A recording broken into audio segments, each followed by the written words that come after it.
ঝকঝকে দাঁতে সুন্দর হাসি শুধুমাত্র আপনার ব্যক্তিত্বকেই সুন্দর করে এমনটি নয়, এটা আপনার সুস্বাস্থ্যেরও পরিচয়। কিন্তু আপনি যদি দাঁতের যত্ন না নেন কিংবা আপনার দাঁতে ব্যাকটেরিয়ার সংক্রমণ ঘটে, সেক্ষেত্রে দাঁতে ক্ষতের সৃষ্টি হতে পারে। সেক্ষেত্রে আপনি কি করবেন? সেক্ষেত্রে মাউথওয়াশ ব্যবহার করে আপনি নিমেষেই মুখে রোগ সৃষ্টিকারী জীবাণু ধ্বংস করে সুস্থ এবং সুন্দর দাঁত এবং মাড়ি নিশ্চিত করতে পারেন। হ্যাঁ ভিউয়ার্স, আজকে আমাদের ভিডিওটি মাউথওয়াশ নিয়ে। মূল ভিডিওতে যাওয়ার আগে অবশ্যই আপনারা আমাদের চ্যানেলটিকে সাবস্ক্রাইব করুন, অনেক বেশি বেশি লাইক দিন এবং ফ্রেন্ডদের সাথে শেয়ার করুন। যে কোনো ওষুধ সেবনের পূর্বে আপনারা আমাদের চ্যানেলটিতে চলে আসুন এবং বিস্তারিত জেনে নিন আপনার ওষুধ সম্পর্কে।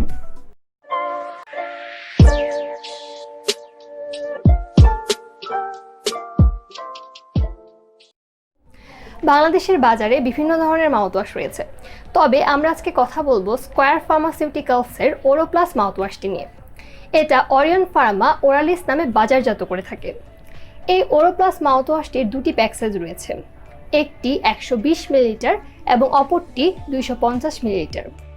এই ওরোপ্লাস মাউথওয়াশটির প্রতি 100 মিলিলিটারে যে উপাদানগুলো রয়েছে সেগুলো হলো: number 1 ইউক্যালিপ্টল 92 milligram, number 2 menthol 42 milligram, number 3 methyl salicylate 60 milligram, number 4 thymol 64 milligram, number 5 sodium fluoride 20 milligram.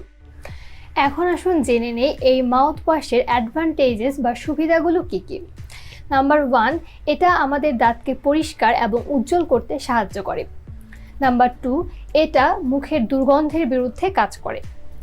Number 3, দাঁতের ফাঁকে লেগে থাকা ব্যাকটেরিয়া যে অ্যাসিড তৈরি করে সেটা দাঁতের এনামেলকে ক্ষয় করে গর্তের সৃষ্টি করতে পারে।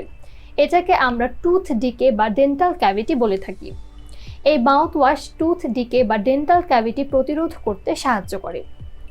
নাম্বার 4, প্লাক, অর্থাৎ ব্যাকটেরিয়া দাঁতের উপরে যে নরম আঠালো হলুদ বর্ণের ফিল্ম তৈরি করে, এবং জিঞ্জিভাইটিস অর্থাৎ মাড়ি লাল হয়ে ফুলে যাওয়া এবং ইরিটেশন এবং পেইন করলে সেটা প্রতিরোধ করতে এই মাউথওয়াশ সাহায্য করে। নাম্বার 5, টার্টার, অর্থাৎ প্লাক শক্ত হয়ে হলুদ বা বাদামি বর্ণের হয়ে যায় এবং সেটা এনামেলের গায়ে শক্তভাবে লেগে থাকে। এই টার্টার প্রতিরোধ করতে এই মাউথওয়াশ হেল্প করে। টার্টার প্রতিরোধের মাধ্যমে দাঁতের বিবর্ণ হয়ে যাওয়া রোধ করতে মাউথওয়াশ খুবই উপকারী। সো এখন আমি আপনাদের সামনে তুলে ধরবো এই মাউথওয়াশটি আপনারা কিভাবে ব্যবহার করবেন এবং কি ডোজে ব্যবহার করবেন। মনে রাখবেন, পূর্ণ শক্তির এই অ্যান্টিসেপটিক মাউথওয়াশটি সকাল এবং রাতে 10 মিলি করে কুলকুচি করে অবভিয়াসলি ফেলে দিবেন। অবশ্যই মনে রাখবেন, এই মাউথওয়াশটি গিলে ফেলা যাবে না। দেন আমাদের নেক্সট পয়েন্ট, যদি আপনি দেখেন যে আপনার কোনো কারণে এই মাউথওয়াশটির প্রতি অ্যালার্জি তৈরি হচ্ছে, তাহলে অবশ্যই এই মাউথওয়াশটি থেকে বিরত থাকুন। না, what about the side effects, অর্থাৎ সাইড ইফেক্টস কী দেখা দিতে পারে? আপনার হয়তো কখনো কখনো মুখে চুলকানি অর্থাৎ ইরিটেশন হতে পারে, দেন ইভেন বমি বমি ভাব অথবা বমিও হতে পারে। Another very important point to be noted, যে এই মাউথওয়াশটির সাথে অন্য কোনো ড্রাগের তেমন কোনো ইন্টারাকশন পাওয়া যায়নি। মাউথওয়াশেরও আবার কোনো প্রিকশনস বা সতর্কতা আছে নাকি? হ্যাঁ, দুই একটা রয়েছে। যেমন একটা হচ্ছে যে 12 বছরের কম বয়সের বাচ্চাদের জন্য এটা ব্যবহার না করাই ভালো, কারণ এটি যেহেতু একটু ঝাঁঝালো টাইপের হয়, তারা এটি ব্যবহারের সময় হয়তো খেয়ে ফেলতে পারে বা তাদের পাকস্থলীতে চলে যেতে পারে। আর আরেকটা হচ্ছে যে এটি ব্যবহারের 30 মিনিটের মধ্যে কোনো কিছু না খাওয়াই ভালো, কারণ এতে মাউথওয়াশের কার্যকারিতা কমে যেতে পারে। এমনকি স্মোকিং না করাও ভালো। স্মোকিং তো যে কোনো সময় না করা ভালো, তাই না?